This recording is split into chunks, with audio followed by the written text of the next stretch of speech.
I'm Rachel, 23 years old, and a recent college graduate. I never thought my own mother would be the one to break my heart.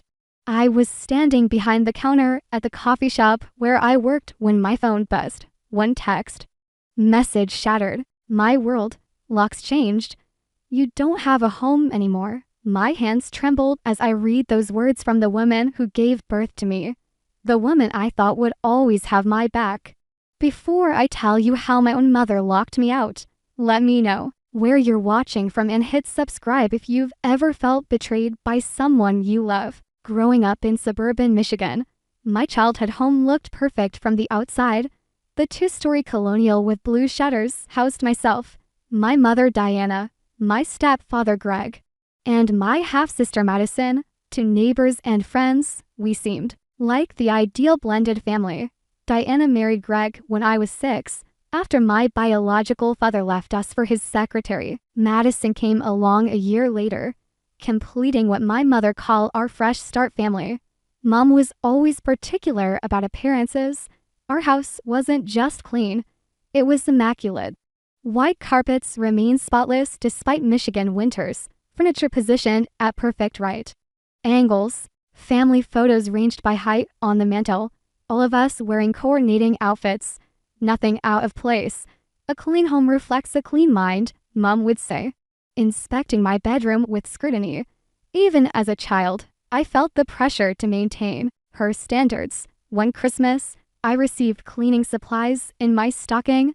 I was 9. Greg, my stepfather, rarely challenged Mom's roles, tall and quiet with thinning hair. He worked as an accountant and preferred peace over confrontation. When Mom's perfectionism became excessive, he would sometimes whisper to me, "Just do what makes her happy, Rachel. It's easier that way." His passive approach frustrated me, but I understood his desire to avoid conflict. Madison, my half-sister, grew up as the golden child. 7 years younger than me, she seemed immune to Mom's criticism. Her messy room received gentle reminders, while mine prompted lectures. Her artistic talents were celebrated while my academic achievements were expected. The double standard was subtle but undeniable. Despite these dynamics, I loved my family. We had good moments too. Summer vacations to Lake Michigan, Sunday dinners with extended family, movie nights with popcorn carefully eaten over napkins.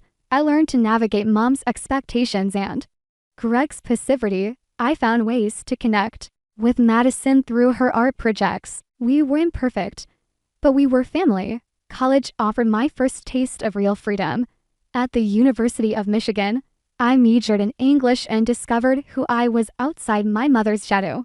My dorm room could be messy. My schedule could be spontaneous. I made friends who accepted me without conditions. For 4 years, I thrived in this environment, returning home only for major holidays and brief summer visits. Then came graduation in May of 2022, a virtual ceremony due to lingering pandemic restrictions. No triumphant walk across the stage, just me in a rented cap and gown in my apartment, watching names scroll a screen. The anticlimactic end to my college experience was followed by a harsh reality, a tough job market and rising living costs. After applying to 30 publishing companies and literary agencies with no success, I faced difficult decisions. My student loans would come due in 6 months. My savings wouldn't cover first and last month's rent plus security deposit in any decent apartment.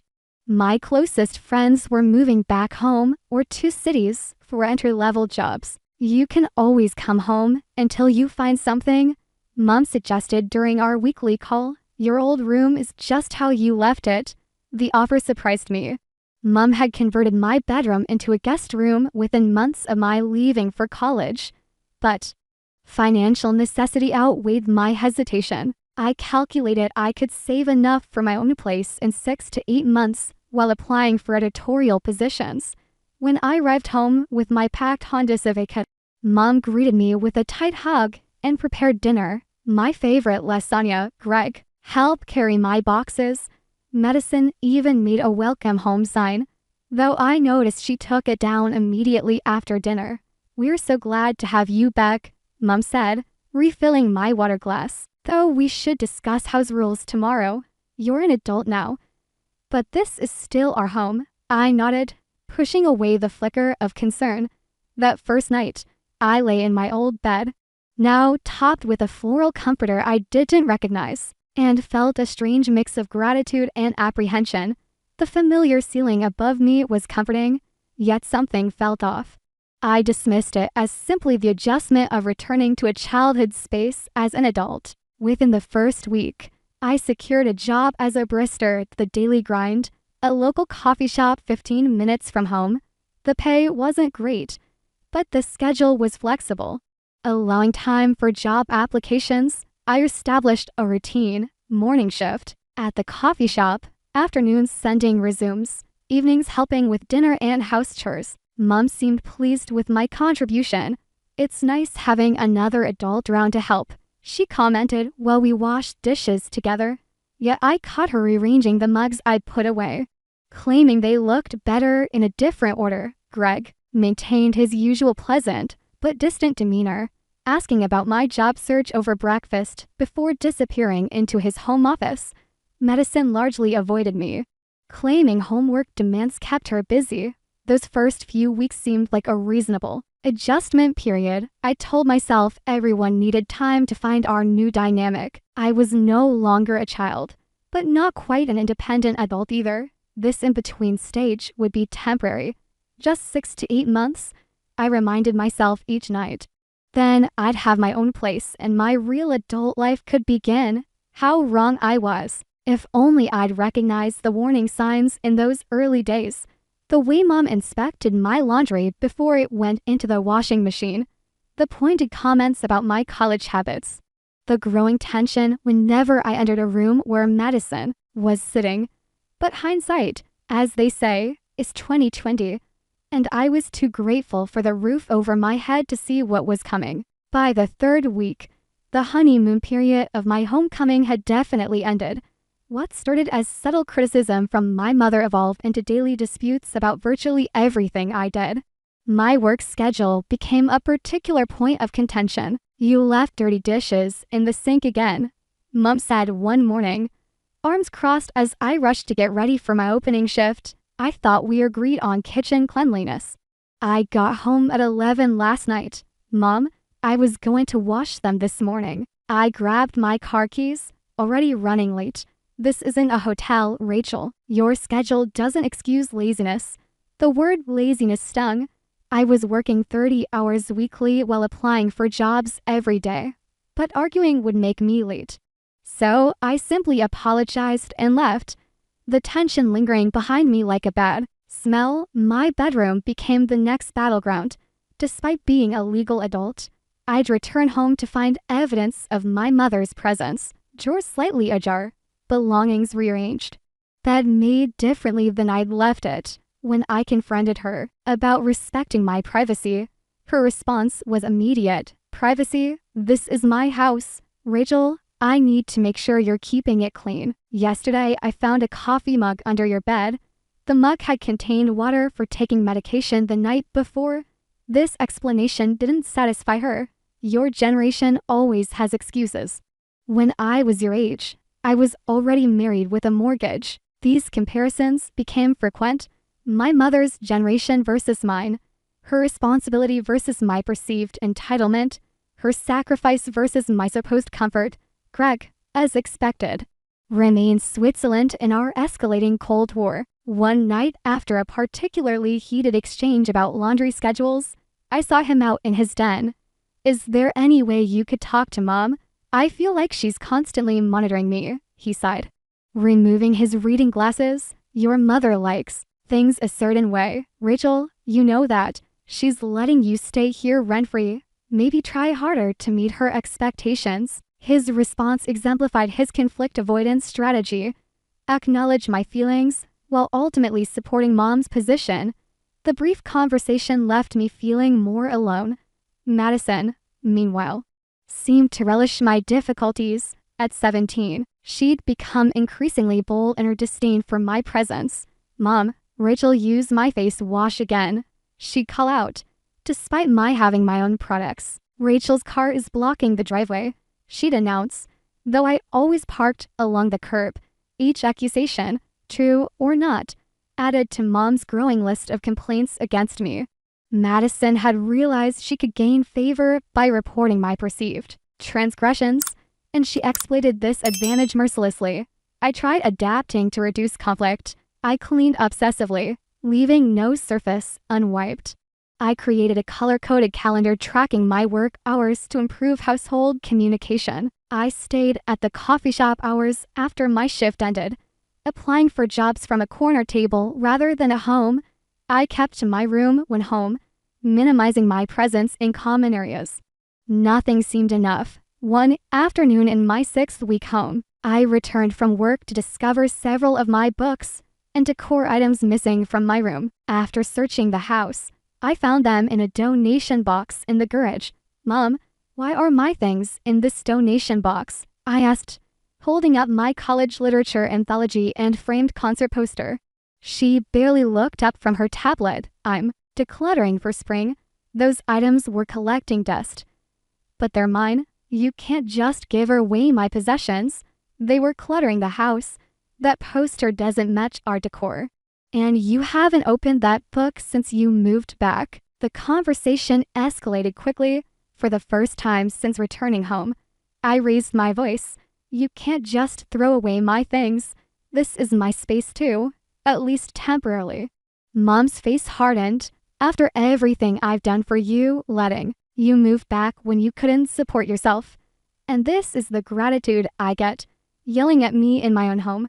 Her words cut deep, framing my legitimate complaint as ingratitude. Despite feeling wronged, I found myself apologizing, retrieving my belongings quietly, and retreating to my room. Later, I overheard her telling Greg I had an emotional outburst over some old junk. His murmured response was indistinguishable, but contained no defense of me.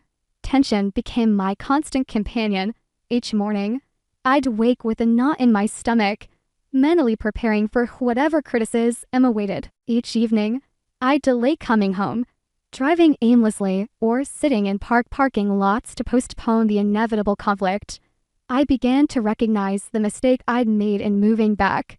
But my financial situation remained precarious. My savings had grown, but nowhere near enough for independent living. I felt trapped in a childhood home that no longer welcomed me. Each passive-aggressive comment, each invasion of privacy, each cold shoulder from family members eroded my sense of belonging. The place I once called home was becoming a battleground, and I was losing the war. The true breaking point came 8 weeks after moving home. I returned early from work. My shift canceled due to a water main break at the coffee shop, and walked into my bedroom to find my mother sitting on my bed, my journal open in her hands. Time seemed to freeze. The leather-bound journal, a graduation gift from my college roommate, contained my most private thoughts, entries about job rejections, frustrations with my family's situation, even a few mentions of a barista I had a crush on, all exposed to my mother's scrutiny. "What are you doing?" My voice came out higher than intended, shock overriding anger. Mom didn't even have the decency to look embarrassed. She closed the journal slowly, methodically, as if finishing an interesting chapter in a novel rather than violating her daughter's privacy. "I was changing your sheets and found this under your pillow," she said calmly. "As your mother, I have a right to know what's happening in your life. That's my private journal. You had no right to read it. Don't take that tone with me. I read some concerning things in here.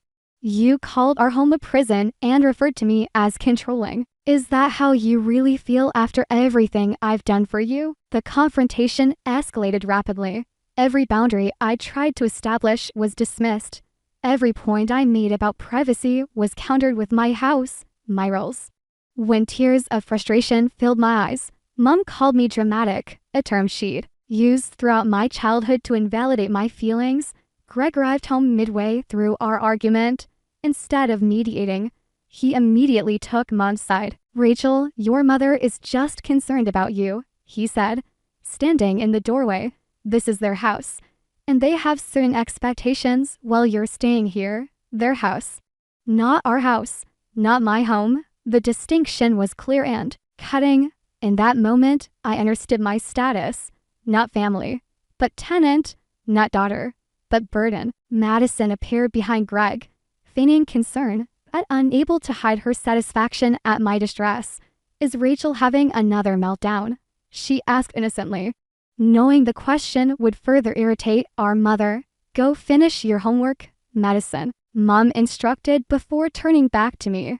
When you've calmed down, we can discuss appropriate boundaries like adults. I retreated to the bathroom, locked the door, and sat on the edge of the bathtub, trying to steady my breathing. Through the door, I heard their conversation continue.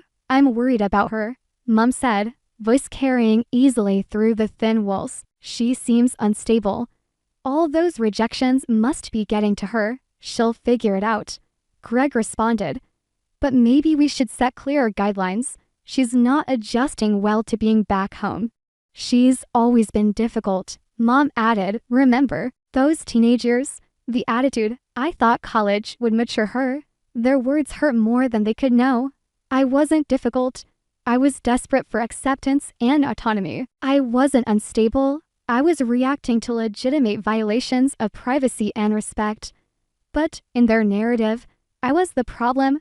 That evening, I texted my friend Amber. Family situation worse than expected.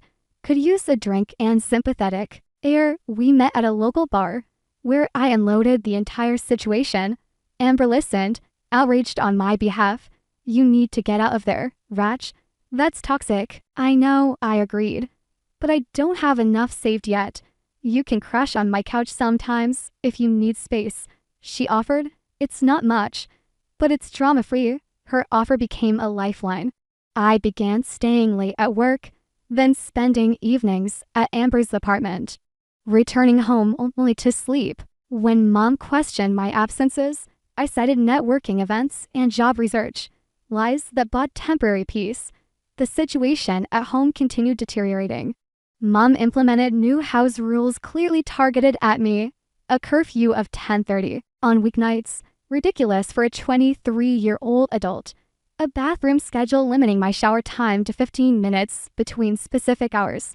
Kitchen restrictions requiring approval before using appliances outside meal times, mandatory. Family dinners 3 times weekly, during which I endured subtle criticisms disguised as concern. These rules didn't apply to Madison, who came and went as she pleased, used the bathroom whenever she wanted, and could raid the refrigerator at midnight without comment.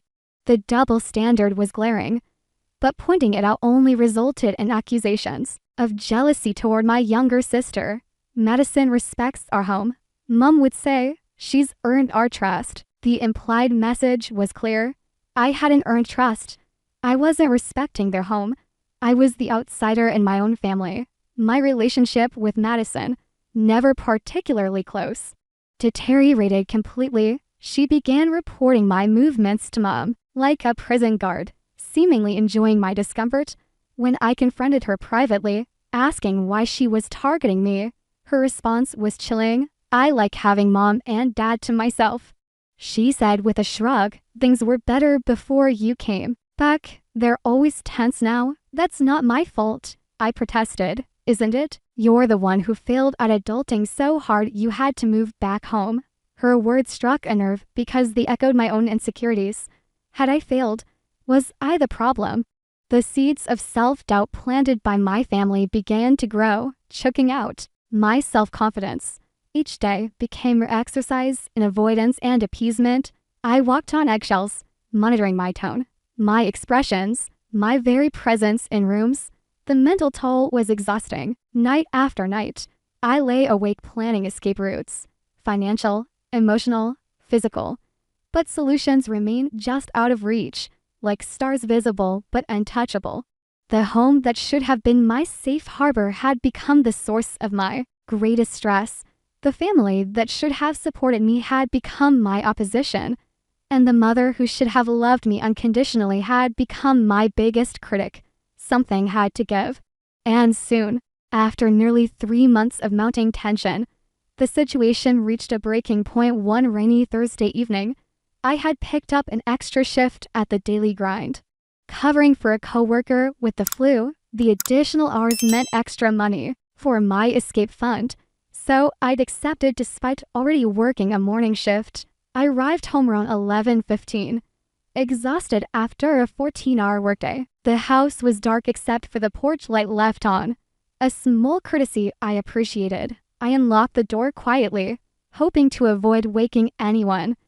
But as I headed toward my bedroom, I noticed something odd. My door was open, light spilling into the hallway. What I found inside stopped me cold. My bed was gone, my dresser emptied. Most of my belongings had been packed into cardboard boxes stacked against one wall. The room had been partially transformed. A desk now occupied the space where my bed had stood, and a new ergonomic chair sat before it. I stood frozen, trying to process what I was seeing, when my mother appeared in the doorway behind me. "Oh good, you're home," she said casually, as if nothing unusual was happening. "I was going to text you about the changes. My voice sounded distant to my own ears. "You've packed up my room. Where's my bed?" "In the garage. I've set up a space for you there." She spoke matter-of-factly. I needed this room for my home office. With so many community board meetings going virtual, I need a proper workspace. The garage. She had moved me to the garage, the uninsulated, concrete-floored garage. The housed garden equipment and holiday decorations. I brushed past her and headed downstairs, out the side door to the attached garage. Sure enough, my bed frame had been reassembled in one corner, alongside my nightstand. A space heater sat unplugged nearby. "It's temporary," Mom said, following me, "until you find your own place." I put down some rugs to make it cozier. The thin throw rugs did little to soften the concrete floor. A single bare bulb provided harsh overhead lighting. The space smelled of motor oil and lawn fertilizer. This wasn't a bedroom. It was a storage area with a bed. "You can't seriously expect me to sleep here," I said, disbelief turning to anger. "It's not even legal to use the garage as a bedroom. There's no proper insulation, no smoke detector." "No, don't be dramatic, Rachel. People convert garages all the time. If you're that unhappy with it, perhaps it's motivation to accelerate your job search." I was too exhausted, too shocked to argue further.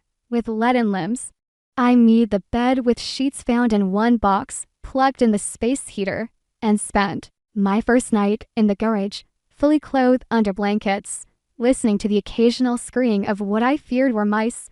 The next morning, I overheard a conversation that confirmed my suspicions about my family's intentions. I had returned to the house to use the bathroom. The garage had none, and paused outside the kitchen when I heard my name. Rachel seemed upset about the garage situation, Greg was saying. "She'll adjust," Mom replied. "Besides, it's encouraging her to leave sooner. We talked about this. She needs a push." "I know, but the garage is pretty rough. Diana, maybe we should have discussed it with her first and have her argue and guilt trip us." "No, sometimes parents have to make the hard decisions. She's 23, not 16. She should have her own place by now." Madison's thrilled to have her craft space back. Exactly, everyone wins. Rachel gets motivation to grow up, Madison gets her space, and I get my office. Everyone wins except me, I thought bitterly. Their conversation confirmed what I'd suspected. This wasn't about needing space. It was their deliberate strategy to push me out, regardless of my financial readiness. Despite the revelation, I tried to adapt to my new garage accommodations. I bought battery-operated lamps for better lighting. I found a small area rug at Goodwill to place beside the bed. I used air fresheners to combat the persistent garage smells. Each adaptation felt like both a small victory and a humiliating concession. The final straw came. 3 days later, I had been using my laptop in the kitchen. The garage had no Wi-Fi reception. When Madison called me to help with something in her room, I left my computer open on the kitchen table, expecting to return shortly. When I came back 15 minutes later, I found my laptop on the floor. Screen cracked, water pooling around it. Madison stood nearby, a half-empty glass in hand. "Oops," she said, not sounding sorry at all. "I accidentally knocked into it. The accident seemed suspiciously convenient. My laptop contained all my job applications, resume versions, and writing samples.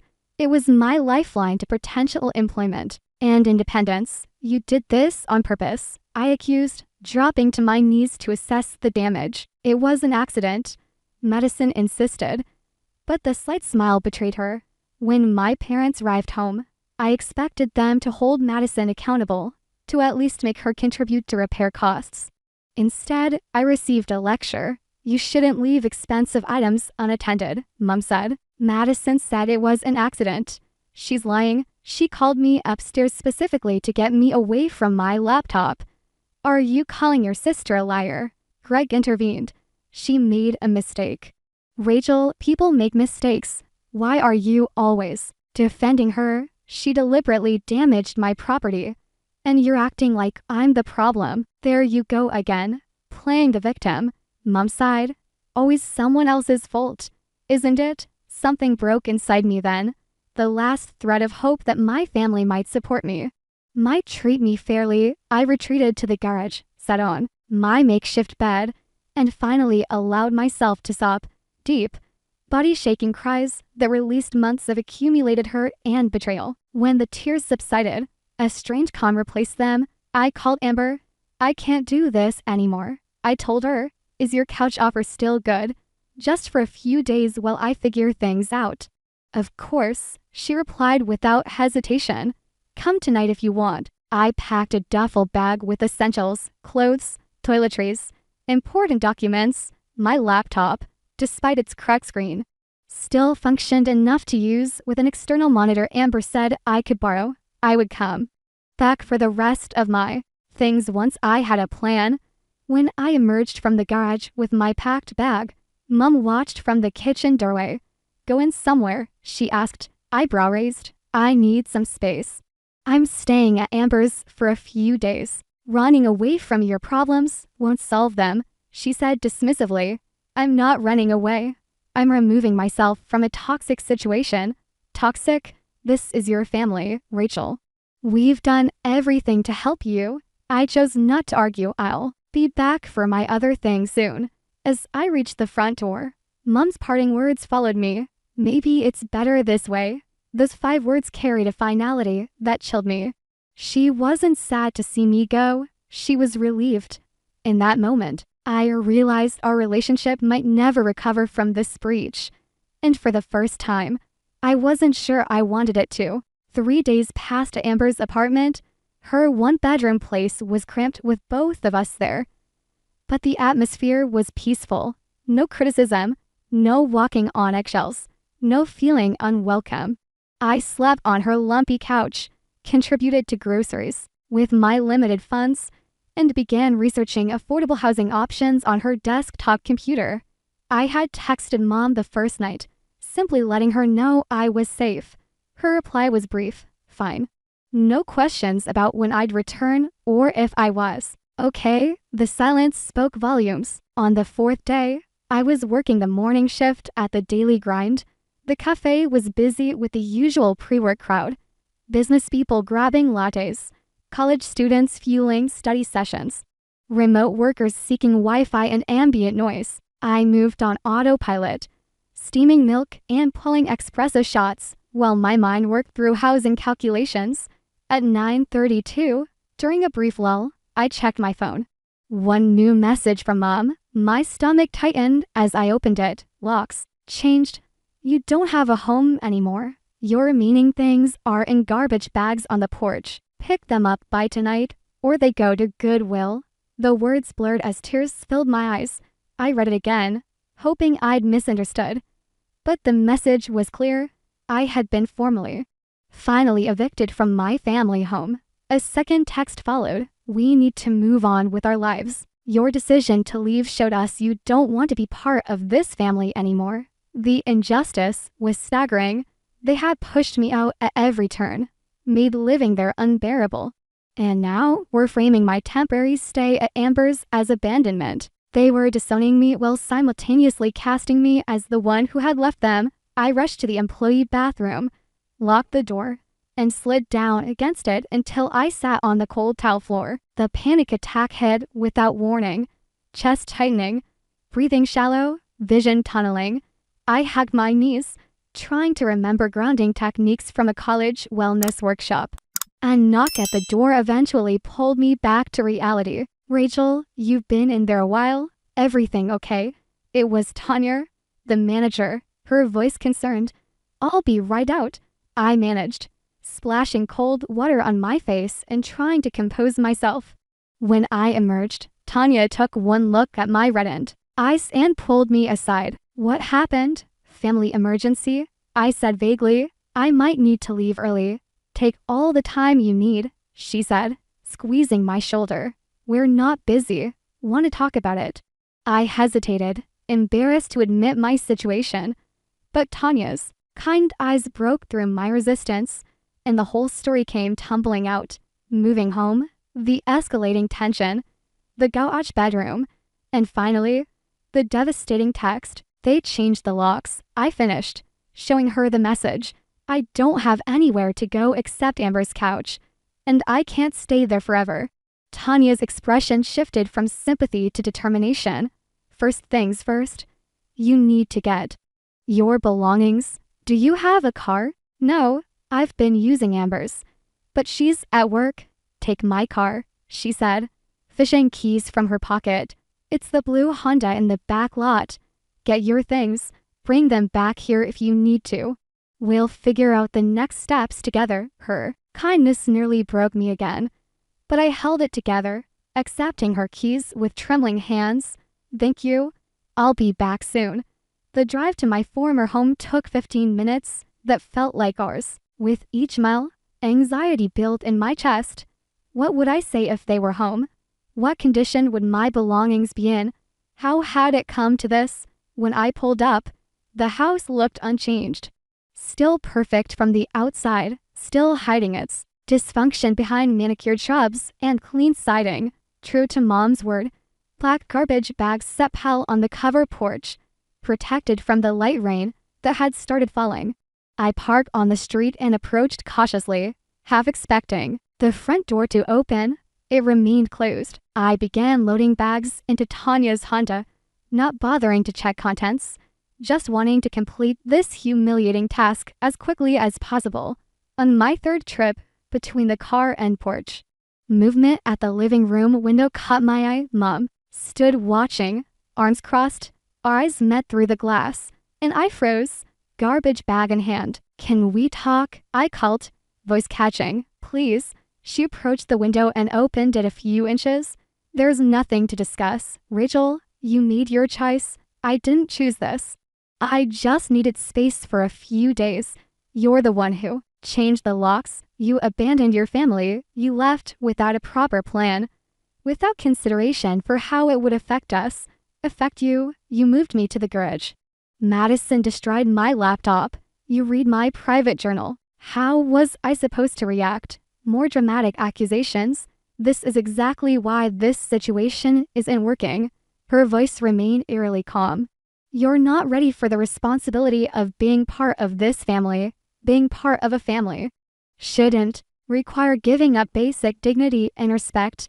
Behind her, I glimpsed Greg, hovering uncertainly in the background. Madison stood beside him, watching the confrontation with undisguised interest, almost excitement. "We've made our decision," Mom continued. "You have your things. We need to move forward separately." "Mom, please." My voice broke. "Where am I supposed to go? You're an adult. Rachel, figure it out like the rest of us had to." With that, she closed the window and pulled the curtain, ending the conversation and effectively removing me from her view, from her life. I stood there in the rain, garbage bag still in hand, as the reality of my situation crashed over me.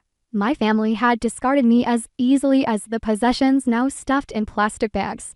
23 years of shared history, erased by a text message and a change lock. The sound of a door opening next door startled me.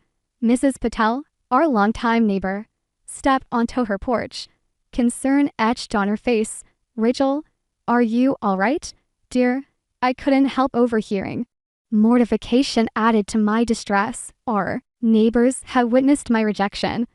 My humiliation laid bare for the street to see. "I'm fine, Mrs. Patel. Just picking up some things." I hurried back to loading bags, head down. "If you need anything," she offered uncertainly. "Thank you," I managed, not meeting her eyes. The pity in her voice was unbearable. When the last bag was loaded, I took one final look at the house. Home? No, not home anymore. Just a building that contained people who had decided I wasn't worth keeping in their lives. I drove back to the coffee shop in a daze, parked Tanya's car, and sat motionless behind the wheel. Rain tapped on the roof, a gentle rhythm at odds with the chaos inside me. I had $437 to my name, a cracked laptop, belongings in garbage bags, no permanent place to sleep, and a family who had locked me out of their lives. I had never felt more alone. Eventually, Tanya came out with an umbrella, opened my car door, and helped me inside. She set me up in the back office with a hot chocolate and call Amber, explaining the situation. "You can stay with me tonight," Amber insisted when I got on the phone. "We'll figure something out." But I could hear the hesitation in her voice. Her tiny apartment wasn't meant for two people long term. Her generosity had limits, as did anyone's. That night, back on Amber's couch, I unpacked the garbage bags. Most of my clothes were there. Thankfully, some books, a few framed photos, one with cracked glass, me at high school graduation, Mom's arm around my shoulders, both of us smiling. I turned it face down. Some items were conspicuously missing. My grandmother's pearl earrings, my high school yearbooks, the handmade quilt from my childhood, whether forgotten, deliberately withheld, or simply not valued enough to save, I would never know. They were gone, like my place in the family.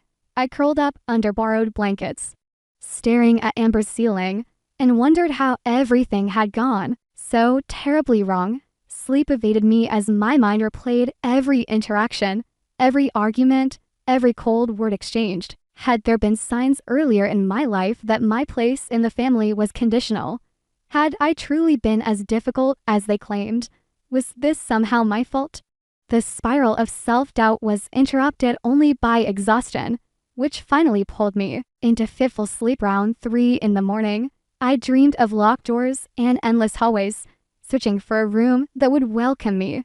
The days following my eviction blended together in a fog of shock and grief. I continued sleeping on Amber's couch, trying to make myself as unobtrusive as possible. I used the bathroom only when she wasn't home. I kept my belongings neatly packed in the corner of her living room. I washed dishes immediately after using them. The irony wasn't lost on me. I was maintaining the same hypervigilance I developed in my mother's house, afraid that one misstep would result in another rejection. My performance at work suffered. I mixed up orders, forgot to restock supplies, and once burst into tears when a customer complained about too much foam on their latte. Tanya pulled me aside after that incident. "Rachel, I'm worried about you," she said, leading me to the back office. "You're clearly not okay." "I'm fine," I insisted automatically. "Just tired." "You're not fine. And that's completely understandable given what you're going through." She sat across from me, her expression serious but kind. "But I need to be honest. I can't keep you on shifts if this continues. It's affecting the business." The prospect of losing my only source of income sent panic through me. "Please, I need this job. I'll do better. I promise." "I'm not firing you," Tanya clarified. "I'm suggesting you take a few days off to get your situation stabilized. And I want to help." Help? The word sounded foreign after months of navigating my family's hostility. Genuine offers of assistance seemed suspicious, almost dangerous to accept. "Why would you help me?" I asked, the question escaping before I could filter it. Tanya's eyebrows rose. "Because you're a person in need. Because I've been where you are." That caught my attention. "You have?" She nodded, leaning back in her chair. Different circumstances, same result. When I was 24, my parents kicked me out because they didn't approve of my girlfriend. I lived in my car for 2 weeks before my boss at the time noticed something was wrong. Her revelation stunned me.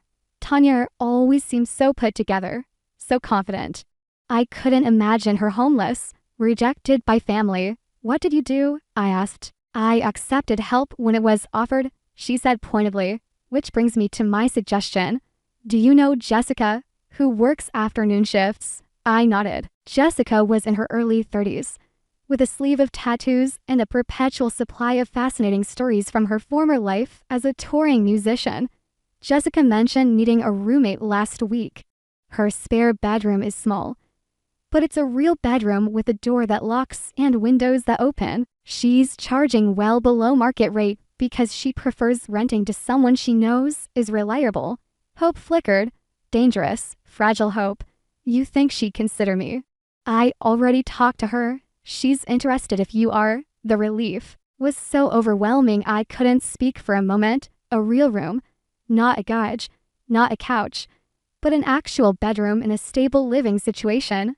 I don't know how to thank you. I finally managed. Thank me by taking those days off, meeting with Jessica, and getting yourself settled. Tanya replied. Also, I want you to take these. She handed me a business card for a community health center. They offer sliding scale counseling. What you're going through is traumatic. Rachel, professional support helps. That evening, I met Jessica at her apartment, a 2-bedroom unit above our bookstore in the older part of town. The spare room was indeed small, but clean and bright with pale yellow walls and a built-in bookshelf. Rent is $500 including utilities. Jessica explained. I know that's still tight on a barista's salary, but it's the best I can do. It would leave me with very little after expenses. But it was possible. I could pick up extra shifts. I could look for a second job. Most importantly, it was a stable living situation with someone who knew my circumstances and wasn't judging me for them. When can I move in? I asked. Jessica grinned. How's tomorrow sound? The following day, Amber helped move my garbage bag belongings to Jessica's apartment. As we unloaded the last bag, she hugged me tightly. I'm going to miss our late night talks, she said. But I'm so happy you found a real place. I couldn't have survived without you, I told her, meaning it completely. You were there when no one else was. That's what friends do, she replied simply. Setting up my new room was both therapeutic and painful. Each item unpacked reminded me of what I'd lost. Not just material possessions, but the security of family, the foundation I'd always taken for granted. I arranged my books alphabetically, hung what clothes I had in the small closet, and placed my cracked screen laptop on the desk Jessica had found at a yard sale. It wasn't home yet, but it was safe. No one would judge my cleaning habits here. No one would read my journal or move my belongings without permission. No one would make me feel unwelcome or unwanted. The relief of that realization brought me to tears as I sat on my new bed. A futon Jessica had helped me purchase from a thrift store. Over the next few weeks, I established new routines, work at the coffee shop, home to my room at Jessica's, occasional dinner with Amber, one tentative counseling session at the community center, then another, then weekly appointments with Teresa, a therapist who specialized in family estrangement.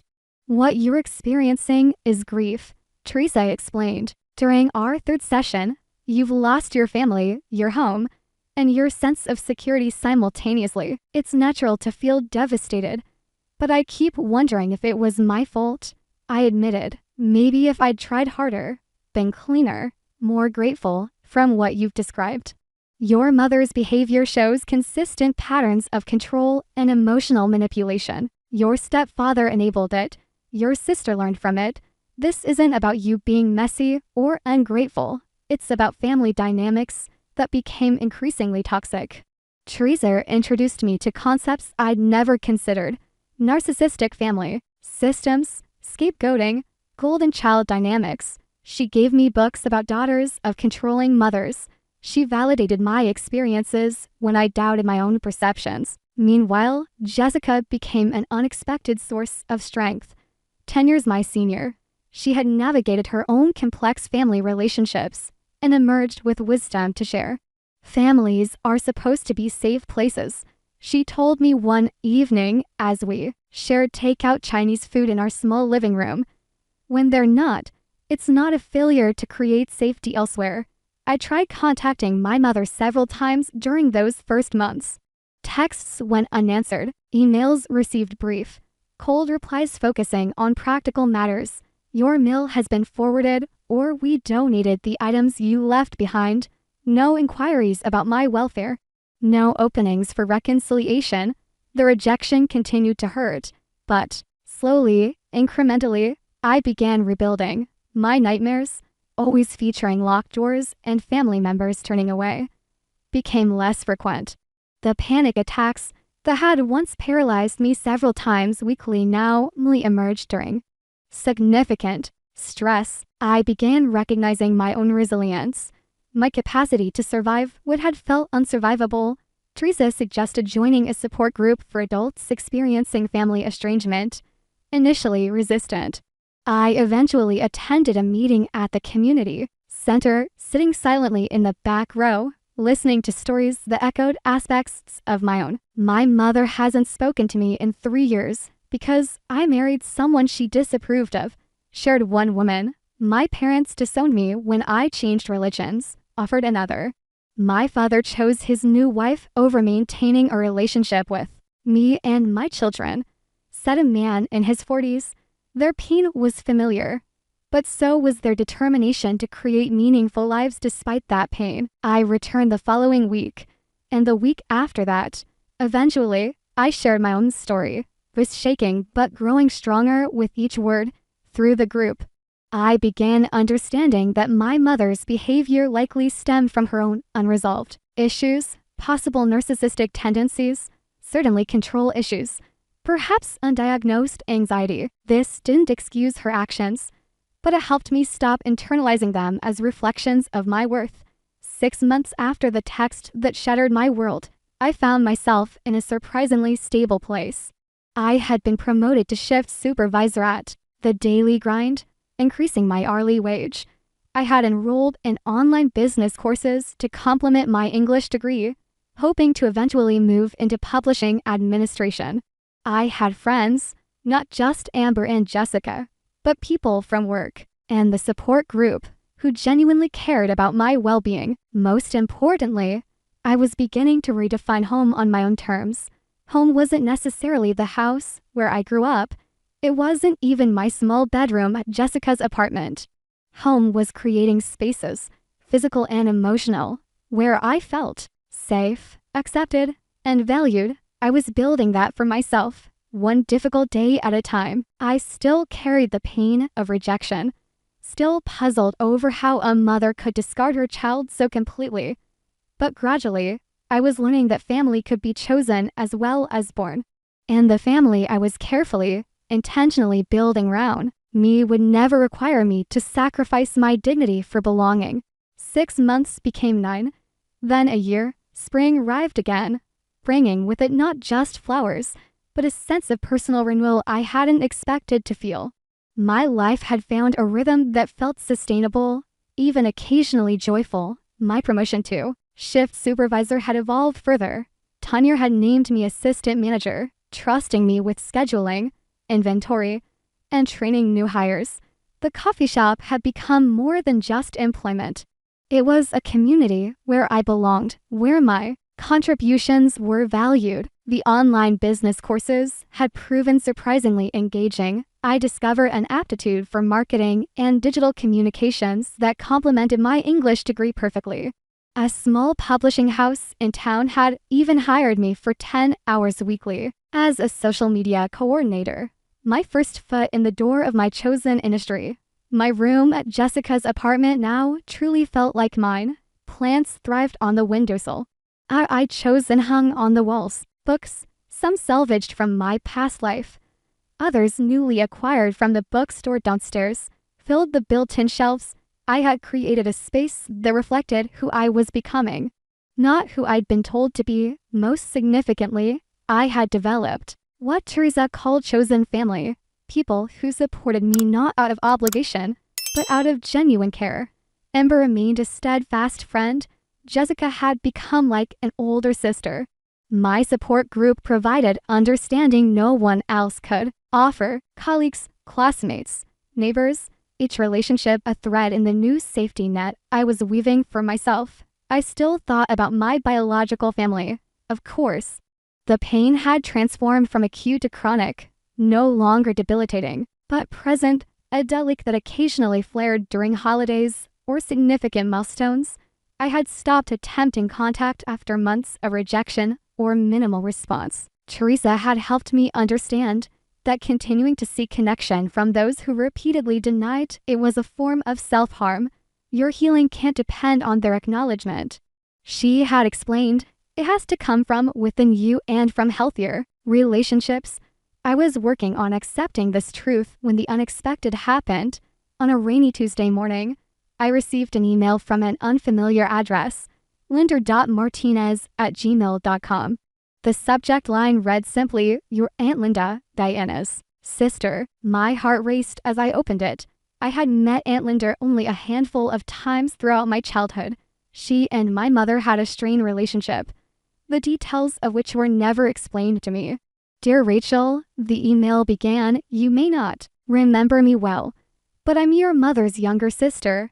I recently learned about the situation between you and your family, and I felt compelled to reach out. If you're open to connecting, I'd love to meet for coffee. There might be context about your mother that could help you process what happened. No pressure. I understand if you're hesitant." I stared at the screen, emotions churning. Was this a trap? Had my mother put her up to this?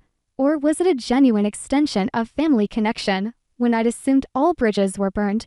After consulting with Teresa, I decided to meet Linda at a neutral location, a cafe across town from the daily grind. I arrived early, claiming a corner table where I could watch the door, half expecting my mother to appear instead. But it was Linda who entered, shorter than I remembered, with the same dark hair as my mother, but softer features and a more casual style. She spotted me immediately, approached with a tentative smile, and asked if she could hug me. The warmth of human contact from someone who shared my blood brought unexpected tears. "You look wonderful," she said as we sat down. "I'm so sorry about what happened. How did you find out?" I asked. "Mom and I aren't exactly in contact," Linda sighed. "Mrs. Patel, your old neighbor, she's friends with my coworker. Small world. She mentioned seeing you collecting your things that day, and eventually this story made its way to me. I've been trying to find you for months. The idea that someone had been looking for me, wanting to connect rather than disconnect, was powerfully moving. I need to tell you something about your mother," Linda continued. "Not to excuse what she did, but to help you understand. Diana and I grew up in a highly controlling household. Our mother, your grandmother, was extremely rigid about cleanliness, appearances, behavior. She would regularly purge our belongings without warning if we didn't meet her standards." I listened, stunned, as Linda described a childhood that sounded eerily familiar. A mother who entered rooms without knocking, who read diaries, who created arbitrary rules and punished perceived infractions with rejection and emotional withdrawal. "When I was 17, Linda said, I was locked out just like you were. I came home from a friend's house to find my things on the porch, and the lock changed. My crime was getting a B in chemistry. What did you do?" I asked, seeing my own experience reflected in my aunt's past. "I lived with friends until graduation, then moved across the country for college. I've spent years in therapy understanding how our upbringing affected me." She reached for my hand. "Diana never got the help. Instead, she internalized our mother's behaviors. She became what hurt her." The revelation didn't immediately heal my pain, but it provided context I'd been missing. My mother's controlling behavior, her obsession with appearances, her conditional love, these weren't personal rejections of me, but manifestations of her own unhealed wounds. Why are you telling me this? I asked. Because I want you to know. It's not your fault, Linder said firmly. Nothing you could have done would have been enough. The problem isn't you. It never was. And you deserve to know that you have family who cares about you. Over the following months, Linder and I developed a cautious relationship. She lived 2 hours away. That made the drive monthly for our coffee meetings. She shared family stories I'd never heard, photos I'd never seen, perspectives on my mother I'd never considered. She became a bridge to my past without dragging me back into its toxicity. Through Linda, I gained insights into generational patterns of control and rejection. I saw how my mother had replicated her own painful childhood, how Greg had enabled it through passivity, how Madison had been shaped by the same dysfunctional system, but with different results. Understanding didn't erase the hurt, but it helped me contextualize it, place it within a larger narrative than just my personal failure. Approximately 15 months after my eviction, another unexpected encounter occurred. I was selecting produce at the grocery store when I heard a familiar voice say my name. I turned to find Greg, my stepfather, standing awkwardly beside the tomato display. Rachel, he repeated, looking simultaneously relieved and uncomfortable. I thought that was you. My instinct was to walk away, protect myself from further rejection, but curiosity won out. Hi, Greg, you look well, he offered. Healthy, I am. Working as assistant manager at the Daily Grind, taking business courses. The information tumbled out before I could consider whether he deserved to know it. He nodded, shifting his weight. That's great, really great. An awkward silence fell. Finally, he spoke again, voice lower. What your mother did, what we did, it wasn't right. I wanted you to know I think about that a lot. The acknowledgement, however belated, loosened something tight in my chest. Why didn't you stop it? He looked down. I've asked myself that every day. Fear, I guess, cowardice. Your mother can be difficult when challenged. That's not an excuse, just the truth. Is she still the same? I couldn't help asking. Actually, no. After you left, things got worse before they got better. Her behavior became more extreme until even Madison complained. We started therapy, separately and together. Diana was diagnosed with severe anxiety and some personality disorder traits. She's been working on it, taking medication. He paused. She knows what she did was wrong, Rachel. She's not ready to face you yet, but she knows. I absorbed this information, unsure how it made me feel, vindicated, relieved, still hurt. I'm not asking you to forgive us, Greg continued. I just wanted you to know that your leaving forced some changes that needed to happen, and I'm sorry I didn't protect you. We parted with no promises of reconciliation, just a brief, awkward hug and his business card pressed into my hand in case you ever want to talk. I didn't contact him immediately, but I didn't throw the card away either. It sat in my wallet. A potential bridge I wasn't yet ready to cross, but no longer needed to burn. As my second year of independence approached, I found myself in a place I couldn't have imagined during those dark days sleeping on Amber's couch. I had been accepted to a business administration program I could complete while working. The publishing house had increased my hours, impressed with my social media results. Jessica and I had renewed our lease, our roommate arrangement evolving into a deep friendship. Most importantly, I had developed a relationship with myself based on acceptance rather than criticism. I could leave dishes in the sink occasionally without anxiety. I could define my own standards of success rather than chasing external validation. I could recognize my worth separate from anyone else's assessment of it. My new apartment with Jessica felt like a genuine home, not because of its physical features, but because it housed people who respected each other's boundaries and celebrated each other's growth. We had movie nights and dinner parties. We supported each other through bad days and applauded good ones. We created the family atmosphere I had always craved, but never experienced under my mother's roof. The text that had once shattered my world. Locks changed. You don't have a home. anymore had ultimately freed me to discover what home truly meant. Not a physical building with conditional acceptance, but connections built on mutual respect and genuine care. Not perfect people who never made mistakes, but imperfect ones who acknowledge them and work to do better. Would I ever reconcile with my mother? I didn't know. Linda's insights and Greg's apology had opened possibilities I previously couldn't consider, but I no longer needed reconciliation to feel complete. I had built something valuable from the wreckage of rejection, a life authentic to who I was, relationships that nourished rather than depleted me, and the knowledge that I could survive what once seemed unsurvivable. Sometimes losing what you thought was home leads you to where you truly belong. Sometimes the most painful endings create space for the most authentic beginnings. And sometimes the family who truly loves you isn't the one you were born into, but the one you create through conscious choice and commitment. Have you ever experienced rejection from someone who was supposed to love you unconditionally? How did you rebuild afterward? Share your story in the comments. And if this resonated with you, please like and subscribe to hear more stories of resilience. Your support means everything as we navigate these difficult human experiences together. Remember, wherever you are in your journey, you're not alone, and you are always worthy of genuine love and respect.